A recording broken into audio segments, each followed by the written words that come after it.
What is up, Fish Fam? I'm Dan from Michigan Aquatics, and today's Fish Talk Friday is on the Peacock bass. Right there. It's my favorite fish, peacock bass. There's so many different types of them. There's the Ocellarius, which is Frank. Here's another picture of one right here. There's the Temensis, Orinoco, or however you say it. There's the blue peacock, which I want to eventually get. The Calabre. There's just so many different species of peacock bass. And today, we're going to be talking about them because they're pretty misunderstood cichlid when it comes to the cichlid keepers here. Everyone wants them, and they're pretty hard to find here in Michigan. Took me a while before I actually found one. I've had Frank for quite a long time now, a few months, and it's been the absolute coolest fish I've ever owned ever since I bought him. Problem is, for us northerners, they're really hard to find, so keeping them has just made that much harder. I've seen this guy, I've seen peacock bass in stock at a fish store once, and that is when I bought Frank. It was Moby Dick's pet store in Clarkston, Michigan, and if you live in Michigan and you're going there, they're probably not going to have peacock bass. I'm pretty sure it was probably a special order, but the person who sold him to me didn't realize that, and he sold him to me anyway, so. And he didn't ask for him back, even though he has my number, because he didn't want to ruin me. Which, honestly, he probably would have. I've been waiting a long time to have a peacock bass. But, first of all, he was about 20 bucks at his size. At the size that I bought him, he was about 20 bucks. Now, he would be worth about 30 to 40, possibly more. At least here in Michigan. Out of all the pet stores I've been to this past year, I have not seen a single peacock bass in there. Not even in any of the display tanks. None. Zero peacock bass. You gotta film this. This is the farthest the jag usually gets into their territory. She don't get in there any farther than that. But basically what I'm trying to say is if you live in the north, the only way you can get these guys is to special order them in. Mine was wild caught from South America, meaning he's not going to be as beautiful as some of the other ones, but equally as awesome. The behavior of these fish is also extremely interesting. A lot of people, when they think of buying a peacock bass, they think of the energetic, always moving around very fast, fins always flared, always wanting food sort of fish. You know, he'll chase my finger and, you know, just chasing around and stuff. If I was to flick a bottle cap by the tank, he'd chase it. Actually, if I can find one, I can show you guys that he does that. This thing will have to do close enough. See, he chases it. Their behavior is primarily, they usually, when they're not hungry after you fed them, they usually sit in one spot with their dorsal spines closed, and they just sit there. They sit there with their tail flared, their anal fin flared, their soft dorsal fin flared, moving their pectorals. Sometimes these ones are flared, but usually what you just seen right there at that instant is how he just normally sits. They don't do as much swimming around as people think. They do, but it's not extremely fast and jetty movements. Anytime he swims around, it's usually very slow, you know. His fins aren't always flared, and he's just not happy in here. He is happy in here. It's just, like, see how he's sitting right now? That's how they usually sit, is just like this. But once feeding time comes around, these things are absolute beasts. You can put things in there half their size and watch them eat 2 of them and shove them in their stomach. They're an amazing eating fish. Extremely aggressive eaters. Regular aggression, though, they're not very aggressive. He's aggressive when he has to be. He knows that over here is the jag's territory, so we don't mess with her. But when she comes over here and comes up near the top of the tank, he pushes her away. So it's a never-ending battle, really. The jag would usually win, but he's growing now. He's finally starting to grow, and that's another thing about them. They're not extremely fast growers like a jaguar cichlid or convict cichlids are. They're slower. They're not extremely slow, but they're slower. than a jag. You know, I've had her for 3 months, and I've had him for like 4 or 5 months. So you can see the really big difference here. You can see when I stand up how hungry he is. Then the green cup, that's his feeding cup. Now I would feed them, but I actually only have one more cube left, and I want to save that. But he is an Ocelarius peacock, which you can find in Florida. They get relatively large, 3 feet long. That's really big for cichlids. They're pretty expensive, like I said. Very, very beautiful colors. I do not regret buying this fish at all. And the thing is, he changes colors more than my other fish do. In the morning when I first get up, he's a drab brown. He's more of a brown, and then in the morning, right before feeding, he's a very yellowish green, like you'd usually see an adult of his species. And sometimes he turns to yellow. He turns a lot of colors depending on what time of the day it is. Really, she's always the same color until feeding comes around, or she has to flare up. But you know, these guys are also incredibly smart. He knows when it's time to go to sleep. If I was to go right now and lay down in my bed, he would go up into one of his corners and sit there, because those are his sleeping corners. He primarily sleeps in this corner now, but he used to sleep in this corner above the power head, and that was his sleeping corner. He always sleeps in the corners of the tank, so he doesn't get harassed in the middle of the night by the jaguar or the catfish when he's swimming around. He sleeps at the top, which is where he swims, so, you know. As well as he can recognize me as his owner, sort of like an Oscar. Because if my mom was to walk in there, he'd sit there and do nothing and just watch her. He'd watch her until he would see a point of weakness, and then he would try to attack her. With me, he'd just ask for food. Also, when you first get them, they spend a lot more time hiding. They spend like the first 2 weeks after you buy them, they spend that time hiding from you. And then after that, they come out and they swim around and stuff. Like, for the first 2 weeks, I had to walk and move really slowly in my room, keep my door shut, not allow anyone in, because I didn't want this guy to get spooked and hurt himself. Take a long, long time to adapt to an aquarium.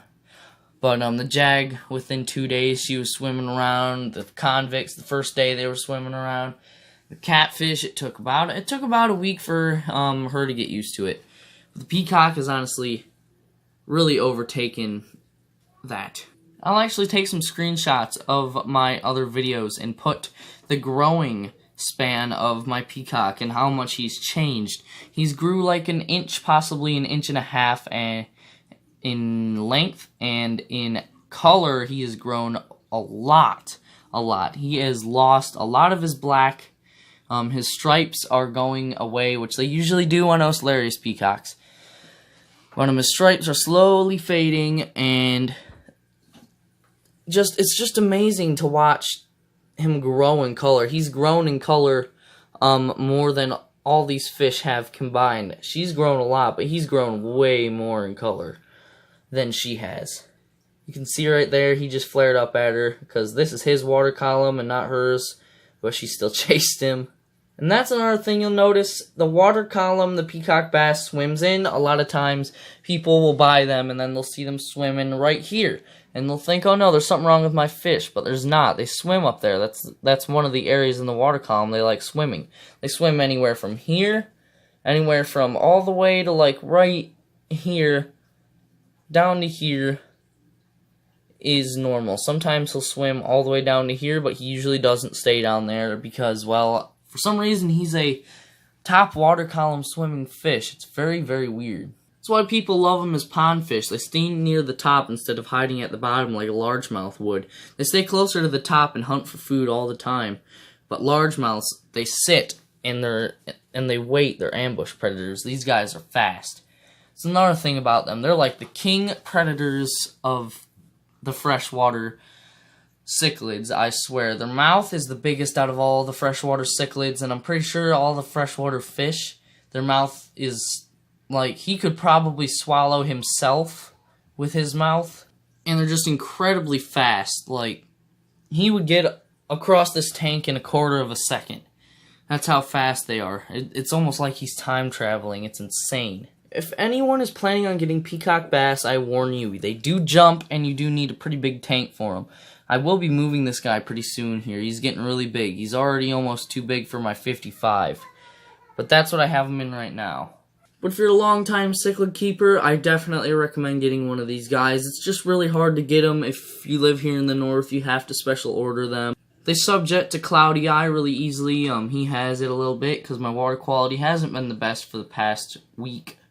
They're extremely hardy, but less hardy than the other cichlids I have in here. I don't recommend them for starter cichlid keepers because of their immense size that they get. Their diet is pretty expensive, and the fish are extremely expensive as well. Now, I would like to have another one. I will only buy another one if I find it, because that would just be awesome if I was to see another peacock bass of a completely different species. Like a blue or a royal or something like that. I'd buy one about this long for 20 bucks, you know. Like I said, I'll post some pictures up. I probably already did it, but I'll post some pictures up in this video and show you what he looked like while he was growing. Because here's a good look at him now. Focus.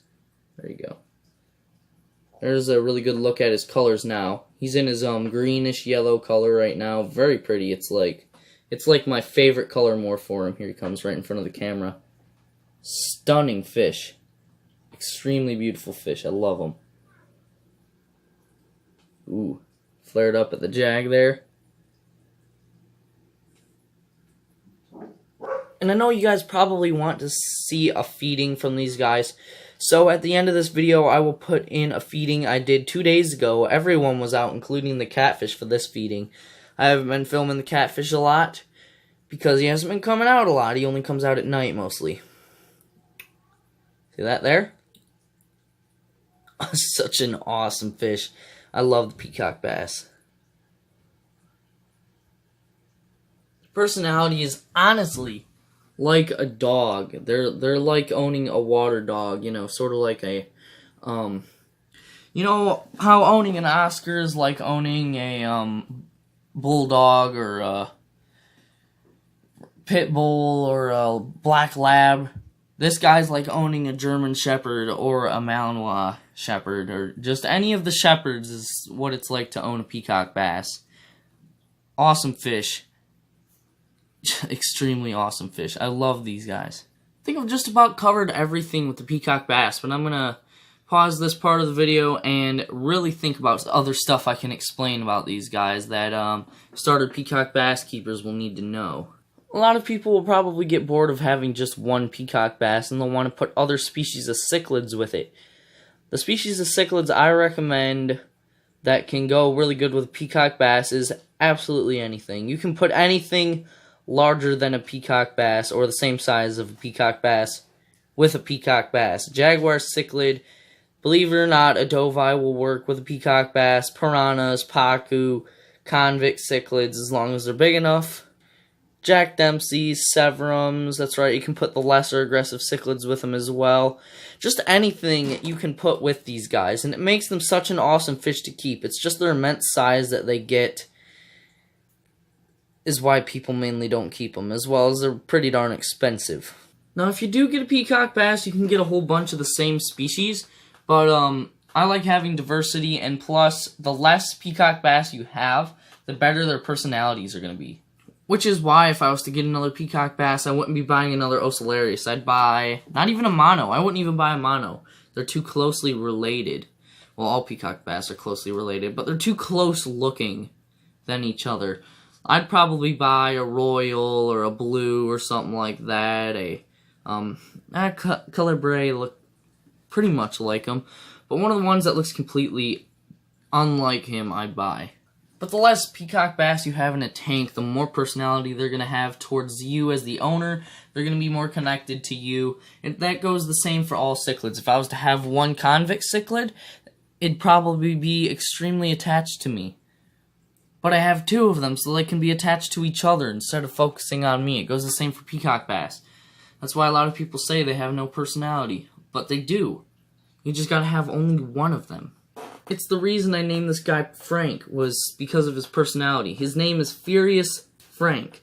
Furious is the Peacock Bass Park. Frank comes from the King of DIY's Frank the Flower Horn. Because his personality is so amazing, the first thing I thought of when I wanted to name him was Frank, because he reminded me a lot of Frank. You're insane, dude. What are you going after now? Frank, Furious Frank the Peacock Bass. I don't want to sound like I'm copying the King of DIY. I'm not. It's a inspiration from him, though. These guys are extremely hungry, but they're not getting fed this morning, or more than likely today, because I really need to save my food. The foods they prefer to eat as well are anything meat, except for pellets. They will not eat pellets. They will not eat wafers. They prefer live food and frozen foods only. They won't even eat freeze-dried foods. They'll only eat frozen foods and live foods. They're very, very specific. I feed mine a mixture of everything. I give them live goldfish, live rosy reds. I'm going to start doing live guppies as well. I fed them cardinal tetras. And then the frozen foods that I feed all of these guys are called Omega-1 Carnivore Mixture. It has mysis shrimp, brine shrimp, and bloodworms in it. It's a healthy mix of... I'm Daniel, and I was in the middle of editing that video, and I came to a bit of a problem that the video was too long, so I trimmed it down, and I had to trim out the outro, so this is going to be a new outro. I want to show you, though. Look at the size of my Jaguar's teeth. Or this one tooth that she just got in. Come on, focus. There, look at that thing. Alright, anyway, you guys, see ya. Fish on.